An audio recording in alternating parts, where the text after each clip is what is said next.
Hello everyone, welcome to India buddy. आप सभी का स्वागत है आपके अपने चैनल इंडिया बडी में। स्टूडेंट्स, आज 17 मई है, तो आज 17 मई में क्या क्या पूरा दिन हुआ बोर्ड एग्जाम से रिलेटेड मैं सारी अपडेट लेके आया। तो पहले मैं आपको एक बार इंडेक्स बता दूं कि हम क्या क्या चीज़ डिस्कस करने वाले हैं। हम गुजरात के 12th के बोर्ड के बारे में डिस्कस करने वाले हैं। साथ ही साथ हम CBSE का जो पेपर था 12th बोर्ड का, वो बोला जा रहा था कि आज कैंसिल किया जाएगा कि नहीं, उसका क्या हुआ पूरा अपडेट बताएंगे।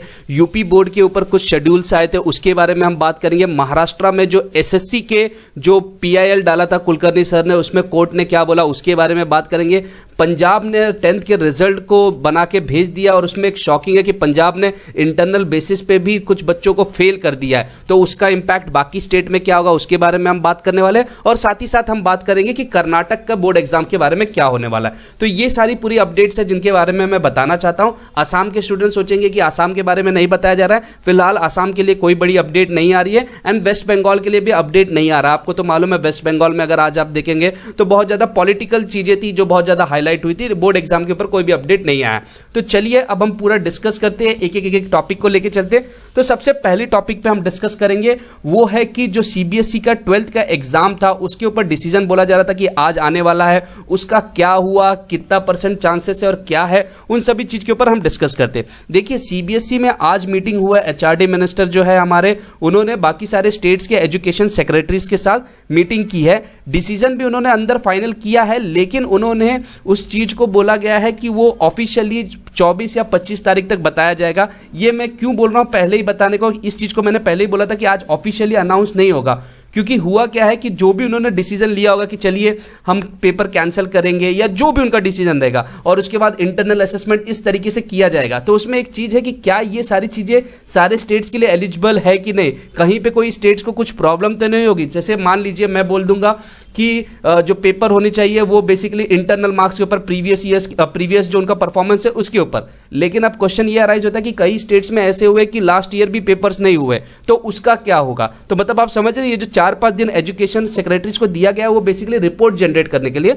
फाइनल अपडेट आपको मिल जाएगा, आप तैयार रहिए कि अब जो चीजें हैं वो आपके सामने अब धीरे धीरे खुलने वाली है। एंड दूसरी इंपॉर्टेंट चीज students, thank you very much. हमने एक 16 मई से अगर आप देखोगे हमने एक मुहिम स्टार्ट की थी ट्विटर पे कैंसल बोर्ड एग्जाम के ऊपर और कैंसल 12th बोर्ड एग्जाम के ऊपर, वो भी काफी ट्रेंडिंग में चल रहा है। सो उसके लिए आप सभी का बहुत ज्यादा शुक्रिया। अब दूसरी हम बात करने वाले हैं कि उत्तर प्रदेश बोर्ड के ऊपर एक आया था कि यूपी बोर्ड के एग्जाम्स के डेट के ऊपर एक आया था कि खासकर न्यूज 18 ने डाला था कि इस तारीख को ये चीज़ें होने वाली है, बट वो चीज़ फेक निकली है। तो उसके ऊपर भी न्यूज़ 18 वाले जो है वो बाद में उसके ऊपर भी बात करने वाले हैं, ठीक है। तो वो भी एक इंपॉर्टेंट चीज़ है कि न्यूज़ 18 इतना बड़ा चैनल हो कि उसके ऊपर उन्होंने इस तरीके से डाल दिया कि पेपर इस जो 5 जून से स्टार्ट होंगे। नेक्स्ट हम बात करेंगे गुजरात के 12th एग्जाम के। गुजरात का 12th बोर्ड पहले बोला जा रहा था कि कोरोना के बाद वापस पेपर लिया जाएगा, लेकिन अब उस चीज को भी मना किया जा रहा है, बोला जा रहा है कि नई डेट बताई जाएगी। मैं बोल रहा हूँ गुजरात के जितने स्टूडेंट्स हैं आपको टेंशन लेने की जरूरत नहीं। डिसीजन जो भी CBSE का आएगा वो आपके लिए भी एलिजिबल रहेगा। आपके भी पेपर मोस्टली जो है चांसेस वेरी हाई है वो कैंसिल होंगे, मतलब इंटरनल बेसिस पे आपके भी रिजल्ट बनने वाले हैं। तीसरी इंपॉर्टेंट चीज हम बात करेंगे कर्नाटक के ऊपर। तो कर्नाटक का जो 10th एंड 12th का पेपर है उसके ऊपर अभी भी कोई भी कंफर्मेशन नहीं दिया है एजुकेशन मिनिस्टर ने। उन्होंने कहा है कि ना ही हम बताएंगे कि मतलब फिलहाल कुछ भी ऐसा कंफर्मेशन नहीं है कि हम बोर्ड को कैंसिल करेंगे या पोस्टपोन करेंगे, कुछ उन्होंने नहीं बताया। सो आई वुड रिक्वेस्ट कि कर्नाटक के गवर्नमेंट को कि प्लीज आप बच्चों के बारे में सोचिए, एंड डेफिनेटली अगर जरूरत पड़ा तो हम भी उस चीज के ऊपर आप कर्नाटक के स्टूडेंट्स की तरफ से हम वॉइस रेज करेंगे, जो हमने अभी भी स्टार्ट कर दिया है। अब जो सबसे इंपॉर्टेंट चीज बन रही है वो है पंजाब के रिजल्ट के ऊपर। पंजाब में अगर आप देखोगे आज रिजल्ट आया है 10th स्टैंडर्ड का, खासकर 10th का रिजल्ट बहुत ज्यादा मायने रख रहा है, और उसमें बोला गया 99.93% बच्चे पास हुए हैं। मतलब अगर आप देखोगे 0.07% बच्चे जो है उनको फेल कर दिया गया है। एंड पंजाब की जो रिजल्ट बनी थी वो इंटरनल असेसमेंट के बेस पे बना था। तो अब क्वेश्चन ये अराइज होता है कि क्या सारे बच्चे, देखिए यहां पे मेंशन भी किया है कि पंजाब का जो रिजल्ट बना वो इंटरनल असेसमेंट के बेस पे बना, लेकिन क्वेश्चन ये अराइज हो रहा है कि क्या बाकी राज्यों में भी जो बच्चे लोग हैं उनको ऐसा फील हो रहा है कि शायद हम पास कर दिए जाएंगे, लेकिन कहीं ऐसा तो ना हो कि इंटरनल असेसमेंट में जिसकी परफॉर्मेंस बहुत लो है स्कूल उन्हें फेल भी कर सके।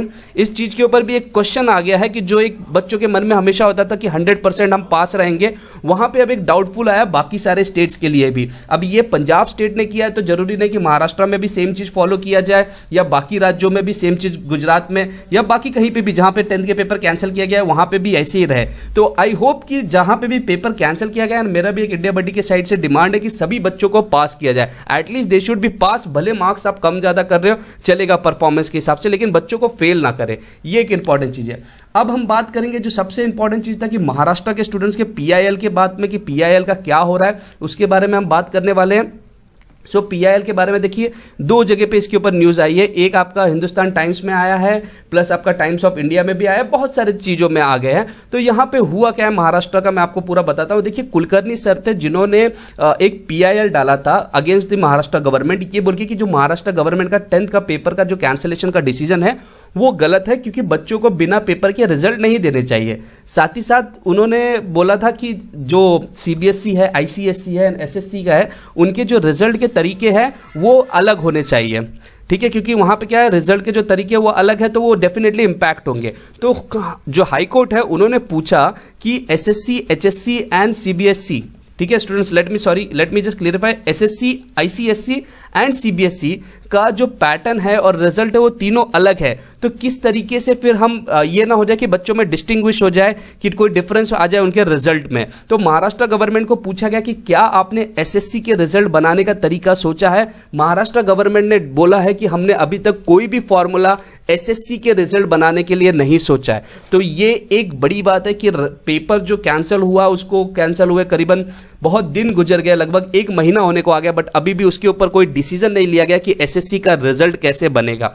तो यही चीज अगर देखा जाए तो कुलकर्णी सर के पॉइंट को भी काफी ज्यादा स्ट्रांगली बताती है कि हाँ देखिए, जो उन्होंने रेस किया है वो पॉइंट भी काफी स्ट्रांग है कि अभी तक रिजल्ट का तरीका ही नहीं बताया। बट साथ ही साथ जो सेंट्रल गवर्नमेंट के साइड से जो वकील थे उन्होंने बोला है कि सीबीएसई ने एक नियम निकाला है कि कैसे वो इंटरनल असेसमेंट करेंगे। तो अगर एसएससी वाले और आईसीएसई वाले चाहे तो उसी नियम को फॉलो किया जा सकता है। तो यहाँ पे हुआ क्या है कि महाराष्ट्र में जो हाईकोर्ट है उन्होंने बोला है कि 19 मई तक को गवर्नमेंट को बोला है कि आप कुछ एफिडेविट या डिसाइड कीजिए कि कैसे करना है। तो ये 10th के स्टूडेंट्स के लिए भी बड़ी अपडेट थी। तो ये आज की पूरी ओवरऑल अपडेट थी स्टूडेंट्स। तो आई होप आपको पसंद आई होगी। अब मैं आपको काफ़ी डिटेल में ये सारी चीज़ें बता रहा हूँ क्योंकि सिनेरियो सी वैसे हुए। चैनल को आप सब्सक्राइब करके रखिए क्योंकि अच्छे अच्छे अपडेट्स आने वाले एंड डेफिनेटली पॉजिटिव अपडेट आने वाले। बट हाँ, थोड़ी सी हमें ऐसा लग रहा है कि मिसकम्युनिकेशंस हो रहे हैं, गवर्नमेंट को भी थोड़ी एक्टिवली चीज़ें बतानी चाहिए। लेकिन लेट अस सी, होप पे ही सारी दुनिया चलती है, तो आपके लिए हमेशा पॉजिटिव खबर रहेगा। चैनल सब्सक्राइब कीजिए, वीडियो को शेयर कीजिए एंड मैं जानता हूँ आपको ये वीडियो तो पसंद है, आप लाइक तो करेंगे। So thank you very much for watching India buddy.